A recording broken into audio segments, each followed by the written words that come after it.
అదే RTV app వార్తల్ని క్షణాల్లో చదివే అవకాశం ఉంటుంది. ఒక న్యూస్ పేపర్, ఒక టెలివిజన్ ఛానల్ మీ చేతుల్లో ఎప్పుడూ ఉంటాయి.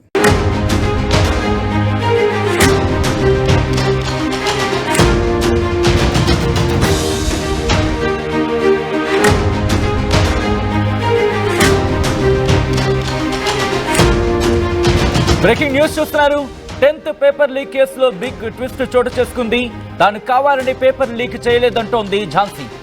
ఎవరో గుర్తు తెలియని వ్యక్తి ఎగ్జామ్ సెంటర్ దగ్గరున్న కిటికీ దగ్గరకు వచ్చాడంటూ కూడా చెప్పుకొచ్చింది ఆమె. పేపర్ చూపించమని బెదిరించాడంటూ కూడా చెప్పుకొచ్చింది ఝాన్సీ. నా పేపర్ ఫోటో తీసుకొని వెళ్ళాడంటూ చెప్పుకొచ్చింది ఆమె. నా తప్పు లేకున్నా నన్ను డీబార్ చేశారంటూ ఆవేదన వ్యక్తం చేస్తోంది. ప్రభుత్వమే తనకు న్యాయం చేయాలని కోరుతోంది ఝాన్సీ. నల్గొండ జిల్లా నకరేకల్లోని గురుకుల పాఠశాలలో 10వ తరగతి పేపర్ లీక్ ఘటనలో ఇప్పటికీ 11 మందికి రిమాండ్ విధించడం జరిగింది పోలీసులు. ఈ నేపథ్యంలో ఝాన్సీ రియాక్ట్ అయింది. 10th పేపర్ లీక్ ఘటనకి తనకు సంబంధం లేదంటోంది. ఒక వ్యక్తి కిటికీ దగ్గరకు వచ్చి బెదిరించాడు అంటూ కూడా చెప్పుకొచ్చింది. బెదిరించిన సందర్భంలోని తాను అలా చేసుకొచ్చానంటూ కూడా సమాధానం ఇచ్చింది. తాను కావాలని పేపర్ లీక్ చేయలేదంటోంది ఝాన్సీ. ఎవరో ఒక గుర్తు తెలియని వ్యక్తి ఎగ్జామ్ సెంటర్లోని తన కిటికీ దగ్గరకు వచ్చాడట. పేపర్ చూపించమని బెదిరించాడట. ఇది ఝాన్సీ చెబుతున్న మాట. తన పేపర్ ఫోటో తీసుకుని వెళ్ళాడంటూ కూడా ఝాన్సీ చెప్పుకొచ్చింది. ఈ నేపథ్యంలో ఇంకా ఝాన్సీ ఏమంటోంది ఒకసారి చూద్దాం. ఝాన్సీ లక్ష్మి, నేను హై స్కూల్లో అవుతున్నాను. ఎస్ఎస్ పబ్లిక్ ఎగ్జామినేషన్ కోసం నన్ను ఎస్ఎల్బిసి సెంటర్లో నాకు పడ్డది. రూమ్ నెంబర్ 8లో నియర్ విండో 5th బెంచ్ దగ్గర నేను పడ్డాను.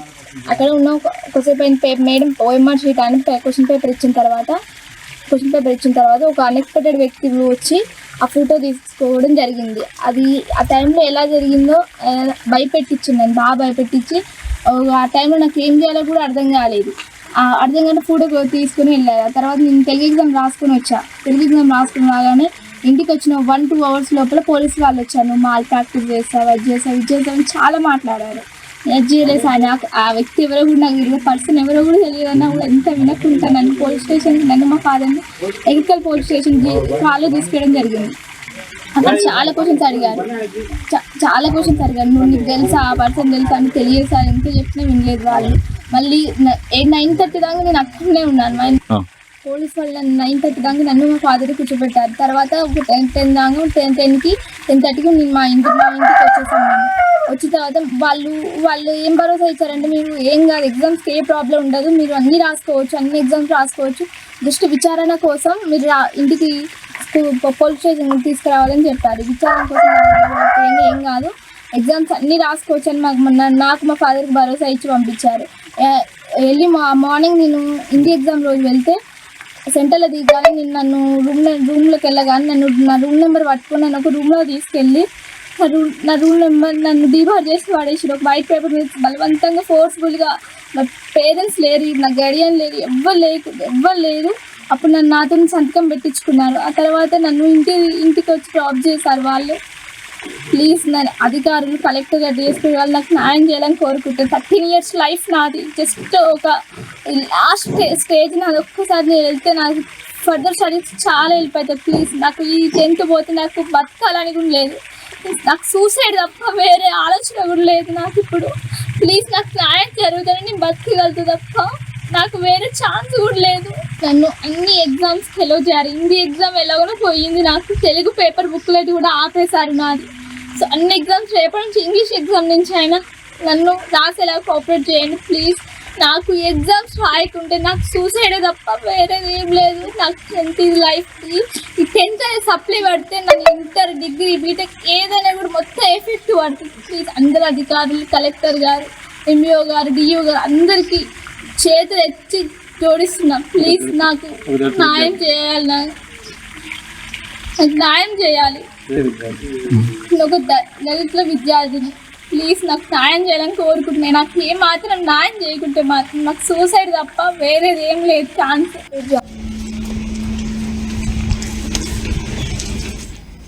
రైట్, అది ఝాన్సీ చెబుతోంది. ఒకవేళ నాకు న్యాయం చేయకపోతే నాకు బలవన్ మరణానికి తప్ప ఇంకొక ఆప్షన్ లేదు అంటూ కూడా ఆవేదన వ్యక్తం చేస్తోంది. తనకు ఈ ఘటనతో 10th పేపర్ లీక్తో సంబంధం లేదంటోంది. ఈ నేపథ్యంలో పోలీసులు ఎటువంటి అనుమానాలు వ్యక్తం చేయడం జరుగుతోంది, పోలీసులు ఇన్వెస్టిగేషన్ ఎంతవరకు వచ్చింది, తెలుసుకునే ప్రయత్నం చేద్దాం. మా ప్రతినిధి అచ్యుత్ అప్డేట్స్ అందించేందుకు సిద్ధంగా ఉన్నారు. అచ్యుత్, ఝాన్సీ వర్షన్ మనం చూడడం జరిగింది. ఇటు పోలీసుల వర్షన్ ఏంటి, పోలీసులు ఏమంటున్నారు? ఝాన్సీకి అలాగే ఈ పేపర్ లీక్ ఏమైనా సంబంధం ఉందా? Good morning Sachin. మొత్తం కూడా నిన్న ఏదైతే 10th 10వ తరగతి తెలుగు పరీక్ష పత్రం లీక్ అయిన వ్యవహారంలో ఈ ఝాన్సీ ఒకటే చెప్తుంది, నేను ఏ తప్పు చేయలేదు, నాకు ఏం తెలియదు, నాకు దయ ఉంచి ఇప్పటికైనా నన్ను ఎగ్జామ్ రాయించండి, నేను అందరికీ చేతులెత్తి మొక్కుతాను అంటూ కూడా ఆమె ఆవేదన వ్యక్తం చేస్తున్నారు. మొత్తం కూడా పోలీసులు మాత్రం ఈ కేసును దర్యాప్తు చేస్తున్నారు. మొత్తం ఇప్పటికీ 11 మందిపై కూడా కేసు నమోదు చేసినట్టు పరిస్థితి, వాళ్ళపై కూడా ఎఫ్ఐఆర్ కూడా నమోదు చేసినటువంటి పరిస్థితి పోలీసుల వర్షన్ పోలీసులు ఒకటి చేస్తున్నారు. మేమేమీ మాకు వచ్చిన సమాచారం మేరకు మేము ఇన్వెస్టిగేషన్ చేస్తున్నామని చెప్తున్నారు. ఎవరైతే ఝాన్సీ ఉందో ఝాన్సీ మాత్రం ఒకటి చెప్తుంది, నాకు ఈ పేపర్ లీకేజ్ కి ఎలాంటి సంబంధం లేదు, నేను పరీక్ష రాస్తున్న క్రమంలో ఒక వ్యక్తి ఎవరైతే వస్తే అతను బలవంతం పెట్టి నన్ను భయభ్రాంతులకు గురి చేసి ఫోటో తీసుకొని వెళ్ళి బయట చేశారు. పోలీసులు నన్ను స్టేషన్ కి పిలిపించారు, మా ఫాదర్ తో పాటు నన్ను స్టేషన్ కి పిలిచి నాకు మాత్రం ఒక భరోసా మాత్రం ఇచ్చారు, ఎట్లా ఏమి కాదమ్మా, ఏం జరిగిందో చెప్పు, అక్కడ ఏం జరిగిందో చెప్పు అని కూడా బలవంతం పెట్టి అక్కడ వాళ్ళు మొత్తం స్టేట్మెంట్ రికార్డ్ చేసుకున్నారు. కానీ తర్వాత ఇంటికి పంపించిన తర్వాత ఏదైతే ఆ హిందీ పేపర్ లేదు, ఆ హిందీ పేపర్ నాడు మళ్ళీ ఎగ్జామ్ కి వెళ్ళిన క్రమంలో కూడా నేను డిపార్ట్ చేశామని కూడా చెప్పడంతో ఝాన్సీ ఒక్కసారిగా ఉలికిపడిన పరిస్థితి ఉంది. ఇటు పక్కన తండ్రి లేరు, ఎవరు లేరు, లోపల ఒకటే ఉంది, ఏమవుతుందో అర్థం కాక ఆ బయటకు వచ్చి కూడా మున్నీరుగా వస్తుంది. నేను సప్లిమెంటరీ ఎగ్జామ్స్ పోతే నాకు బీటెక్ కానీ ఆ విధంగా ఇంటర్మీడియట్ నాకు చాలా దెబ్బ పడుతుంది, ఎందుకు నా మీద ఇట్లా చేశారు, నేను ఏమైనా తప్పు చేశానా, ఏమైనా తప్పు చేస్తే నన్ను అనాలి, కానీ నేను తప్పే చేయలేదు, తప్పు చేయడానికి పోలీసు వాళ్ళు నాకు భరోసా ఇచ్చారు, తీసుకుపోయి మీరు నాకు అన్ని చేసిన తర్వాత నాకు పోలీసు వాళ్ళు కూడా అన్యాయం చేశారని కూడా ఆమె ఆవేదన వ్యక్తం చేస్తున్నారు. పోలీసులు అంటే ఇక్కడ అచ్యుత్ ఒక క్లారిటీ వచ్చే ప్రయత్నం జరుగుతుందా? అదేంటంటే ఒకవేళ ఎవరైనా బెదిరించారంటే వెంటనే ఝాన్సీ అక్కడ ఉన్న ఇన్వెస్టిగేటర్కో లేకపోతే అక్కడ ఉన్న అధికారులకో లేకపోతే ఎగ్జామ్ అయిపోయిన తర్వాత పోలీసు అధికారులకు అక్కడ ఉంటారు కాబట్టి వాళ్ళకేమైనా ఫిర్యాదు చేసే ప్రయత్నం చేసిందా? ఫస్ట్లీ ఇన్వెస్టిగేటర్కి ఏమైనా చెప్పే ప్రయత్నం చేసిందా ఝాన్సీ? ముఖ్యంగా కూడా ఇన్విజిలేటర్ ఎవరైతే ఉందో అధికారుల బాధ్యత కూడా స్పష్టంగా ఉన్నట్టుగా కనబడుతుంది. ఎందుకంటే ఇప్పుడు ఒక వ్యక్తి ఎవరైతే హాల్లోకి ఎవరు కూడా మొత్తం కూడా 2 అంచెల భద్రత ఉంటుంది, ముందల 2 అంచెల భద్రత తర్వాత కూడా హాల్లోకి అనుమతిస్తారు. వీళ్ళందరూ కూడా కన్ను కప్పి లోపలికి వచ్చి ఆ అమ్మాయి దగ్గర పేపర్ తీసుకొని ఫోటో తీసుకున్నందుకు కూడా బయట వాళ్ళు ఉంటారు, ఇక్కడ టీచర్స్ ఉంటారు, ఇన్విజిలేటర్ ఉంటారు, వాళ్ళందరూ కూడా ఏం చేస్తున్నా కూడా ఎవరికి సమాచారం లేదు. ఝాన్సీ కూడా అదే చెప్తున్నది, నా దగ్గరకు వచ్చి సడన్ గా చూస్తారు భయం, అంటే ఆ 10వ తరగతి అమ్మాయి కాబట్టి ఆమెకు ఏది తక్కువ ఉంటుంది, భయభ్రాంతులకు గురే అవకాశం ఉంటుంది, ఆమె ఒక్కటే చెప్తుంది, ఆ వచ్చిన తర్వాత నాకు ఏం అవుతుందో ఏం జరిగిందో తెలియని పరిస్థితిలో ఉన్నా నన్ను భయభ్రాంతులకు గురి చేశారని చెప్తున్నారు. కానీ ఒకవేళ ఫోటో తీసుకునేటప్పుడు అక్కడ ఇన్విజిలేటర్ ఉంటారు, ఆమె ఏం చేస్తుంది, స్టార్స్ ఉంటారు, వాళ్ళేం చేస్తారు, బయట పోలీస్ సిబ్బంది ఉంటారు, వాళ్ళేం చేస్తున్నారు కూడా తెలియదు. ఇక నేను మాత్రం ఏం చేయలేకపోయినా ఫోటో తీసుకున్నారు, వెళ్ళిపోయిన తర్వాత నేను మేడం చెప్పడానికి కూడా చెప్తున్నాను, పోలీస్ మాత్రం వాళ్ళ పని నా పని మేము చేసుకుంటూ పోతున్నామని చెప్తున్నాం. మొత్తం కూడా వ్యవహారం మొత్తం చూస్తే ఏంటంటే పేపర్ లీకేజీ వ్యవహారంలో అధికారుల పాత్ర స్పష్టంగా కనపడుతుంది. ఎందుకంటే డీఓ కూడా ఇంతవరకు స్పష్టత ఇవ్వలేని పరిస్థితి ఉన్నది, పదే ఫోన్ చేసినా కూడా ఫోన్ లిఫ్ట్ చేయలేని పరిస్థితి ఉంది. ఒక జిల్లా అధికారి ఉండి కూడా అంత అభద్రతా భావంలో ఉన్న పరిస్థితి, అంటే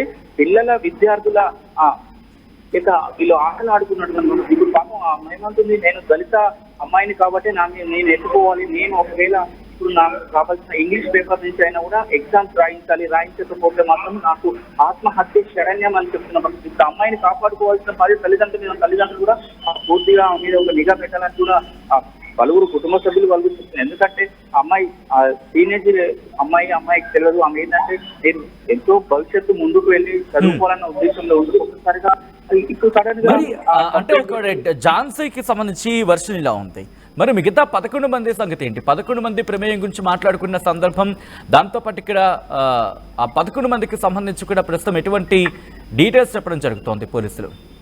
11 మందిపై పోలీసులు కేసు నమోదు చేశారు, ఎఫ్ఐఆర్ చేశారు. వాళ్ళందరినీ కూడా కస్టడీలోకి తీసుకొని కూడా విచారణ చేస్తున్నారు. ఎక్కడి నుంచి వచ్చింది, మీరు పేపర్ లీకేజ్ చేయడానికి కారణాలు ఏంటి, ఈ పేపర్ లీకేజ్ చేయాలని ఎవరు చెప్పారు, ఎవరైనా స్కూల్ నుంచి వచ్చాయా లేకపోతే ఏమైనా అధికారుల నుంచి ఒత్తిడి వచ్చిందా, ఎవరు చేశారు, మీ టీం ఏంటి, ఈ 11 మంది టీం ఏంటి, వీళ్ళ సభ్యులు ఏంటని కూడా పూర్తిగా విచారణ సీక్రెట్ గా విచారణ చెప్తున్నట్టు పక్షంలో పోలీసులు మాత్రం ఎక్స్పర్ట్స్ బయటికి వివరాలు వెల్లడించే పక్షం మొత్తం మీద 11 మందిపై కేసు నమోదు చేశాము, ఎఫ్ఐఆర్ చేశాము. త్వరలో కూడా అన్ని వివరాలు వెల్లడిస్తామని పోలీసులు వర్షన్ చెప్తున్నదని మనం మొత్తం కూడా ఝాన్సీ వర్షన్ మాత్రము ఝాన్సీ మాత్రము అన్యాయం జరిగిందంటే కుటుంబ సభ్యులు ఝాన్సీ పలువురు ఎవరైతే తల్లిదండ్రులు ఉన్నారో, ఎవరైతే వేరే పిల్లల తల్లిదండ్రులు కూడా వాళ్ళు ఏదో ఒక అమ్మాయి చదువుకున్న క్రమంలో కూడా అమ్మాయిని ఎందుకు ఇట్లా చేయాలి, కనీసం ఇప్పటికైనా ప్రభుత్వము కానీ డిఓ కానీ ఎంఏఓ కానీ అధికారులు కానీ కలెక్టర్ కానీ వీళ్ళందరూ కూడా ఈమెపై ఉన్న డిపార్ట్మెంట్ ఎత్తివేసి ఇంగ్లీష్ పేపర్ ఈ రోజు ఇంగ్లీష్ పేపర్ కూడా అయిపోయింది. రైట్ అచ్యుత్, మొత్తమైతే మాత్రం ఝాన్సీ ఆవేదన వ్యక్తం చేస్తోంది. తనకి ఈ పేపర్ లీక్తో ఎటువంటి సంబంధం లేదంటుంది. ఒకసారి ఝాన్సీ వర్షన్ చూద్దాం. ఝాన్సీ లక్ష్మి, నేను కృష్ణ హై స్కూల్లో అవుతున్నాను. ఎస్ఎస్ పబ్లిక్ ఎగ్జామినేషన్ కోసం నన్ను SLBC సెంటర్లో నాకు పడ్డది. రూమ్ నెంబర్ 8లో నియర్ విండో 50 బెంచ్ల దగ్గర నేను పడ్డాను. అక్కడ ఉన్న ఒకసేపు మేడం OMR షీట్ అని క్వశ్చన్ పేపర్ ఇచ్చిన తర్వాత ఒక అన్ఎక్స్పెక్టెడ్ వ్యక్తి వచ్చి ఆ ఫోటో తీసుకోవడం జరిగింది. అది ఆ టైంలో ఎలా జరిగిందో భయపెట్టించింది, బాగా భయపెట్టించి ఆ టైంలో నాకు ఏం చేయాలో కూడా అర్థం కాలేదు. అర్థం కాని ఫోటో తీసుకుని వెళ్ళారు. ఆ తర్వాత నేను తెలుగు ఎగ్జామ్ రాసుకుని రాగానే ఇంటికి వచ్చిన 1-2 అవర్స్ లోపల పోలీసు వాళ్ళు వచ్చారు. మాల్ ప్రాక్టీస్ చేస్తావు, అది చేస్తావు చాలా మాట్లాడారు. నేను చేయలేదు సార్, నాకు ఆ వ్యక్తి ఎవరో కూడా నాకు తెలియదు, పర్సన్ ఎవరో కూడా తెలియదన్నా కూడా ఎంత వినకుండా నన్ను పోలీస్ స్టేషన్, నన్ను మా ఫాదర్ని ఎగ్రికల్ పోలీస్ స్టేషన్ కాల్లో తీసుకెళ్ళడం జరిగింది. అక్కడ చాలా క్వశ్చన్స్ అడిగారు. నువ్వు నీకు తెలుసా, ఆ పర్సన్ తెలుసా అని తెలియదు సార్, ఎంత చెప్పినా వినలేదు వాళ్ళు. మళ్ళీ 9:30 దాకా నేను అక్కడనే ఉన్నాను. పోలీస్ వాళ్ళు 9:30 దాకా నన్ను మా ఫాదర్ కూర్చోబెట్టారు. తర్వాత ఒక 10 దాకా 10:30కి నేను మా ఇంటికి వచ్చేసాను. వచ్చిన తర్వాత వాళ్ళు ఏం భరోసా ఇచ్చారంటే, మీరు ఏం కాదు, ఎగ్జామ్స్కి ఏ ప్రాబ్లం ఉండదు, మీరు అన్ని ఎగ్జామ్స్ రాసుకోవచ్చు, జస్ట్ విచారణ కోసం మీరు ఇంటికి పోలీస్ స్టేషన్ తీసుకురావాలని చెప్పారు. విచారణ కోసం ఏం కాదు, ఎగ్జామ్స్ అన్నీ రాసుకోవచ్చు అని నాకు మా ఫాదర్కి భరోసా ఇచ్చి పంపించారు. వెళ్ళి మార్నింగ్ నేను హిందీ ఎగ్జామ్ రోజు వెళ్తే సెంటర్లో దిగాలి, నేను నన్ను రూమ్లోకి వెళ్ళగానే నా రూమ్ నెంబర్ పట్టుకొని నన్ను ఒక రూమ్లో తీసుకెళ్ళి నా రూమ్ నెంబర్ నన్ను డీబార్ చేసి వాడేసారు. ఒక వైట్ పేపర్ మీద బలవంతంగా ఫోర్స్ఫుల్గా. నా పేరెంట్స్ లేరు, నా గడియన్ లేరు, ఎవ్వరు లేరు. అప్పుడు నాతో సంతకం పెట్టించుకున్నారు. ఆ తర్వాత నన్ను ఇంటికి వచ్చి డ్రాప్ చేశారు వాళ్ళు. ప్లీజ్ నన్ను అధికారులు, కలెక్టర్ గారు, DSP గారు నాకు న్యాయం చేయాలని కోరుకుంటాను. 13 years లైఫ్ నాది, జస్ట్ ఒక లాస్ట్ స్టేజ్ నాది. ఒక్కసారి నేను వెళ్తే నాకు ఫర్దర్ స్టడీస్ చాలా హెల్ప్ అవుతాయి. ప్లీజ్ నాకు ఈ 10th పోతే నాకు బతకాలని కూడా లేదు, నాకు సూసైడ్ తప్ప వేరే ఆలోచన కూడా లేదు నాకు ఇప్పుడు. ప్లీజ్ నాకు న్యాయం జరుగుతుంది, నేను బతకగలుగుతా తప్ప నాకు వేరే ఛాన్స్ కూడా లేదు. నన్ను అన్ని ఎగ్జామ్స్కి ఎలో చేయాలి. హిందీ ఎగ్జామ్ ఎలాగో పోయింది, నాకు తెలుగు పేపర్ బుక్లెట్ కూడా ఆపేశారు నాది. సో అన్ని ఎగ్జామ్స్ రేపటి నుంచి ఇంగ్లీష్ ఎగ్జామ్ నుంచి అయినా నన్ను రాసేలా కోఆపరేట్ చేయండి ప్లీజ్. నాకు ఎగ్జామ్స్ రాయకుంటే నాకు సూసైడే తప్ప వేరేది ఏం లేదు. నాకు 10th లైఫ్కి ఈ 10th సప్లై పడితే నన్ను ఇంటర్, డిగ్రీ, బీటెక్ ఏదైనా కూడా మొత్తం ఎఫెక్ట్ పడుతుంది. ప్లీజ్ అందరు అధికారులు, కలెక్టర్ గారు, MBO గారు, DO గారు అందరికీ చేతులు ఎత్తి జోడిస్తున్నా. ప్లీజ్ నాకు న్యాయం చేయాలి, నాకు న్యాయం చేయాలి. ఒక దళితుల విద్యార్థిని, ప్లీజ్ నాకు న్యాయం చేయాలని కోరుకుంటున్నాను. నాకు ఏ మాత్రం న్యాయం చేయకుంటే మాత్రం నాకు సూసైడ్ తప్ప వేరేది ఏం లేదు ఛాన్స్. మరిన్ని వీడియోస్ కోసం ఛానల్ ని సబ్స్క్రైబ్ చేయండి. లేటెస్ట్ అప్డేట్స్ కోసం వాట్సాప్ ఛానల్ ని ఫాలో చేయండి. అండ్ లింక్ డిస్క్రిప్షన్ లో ఉంది.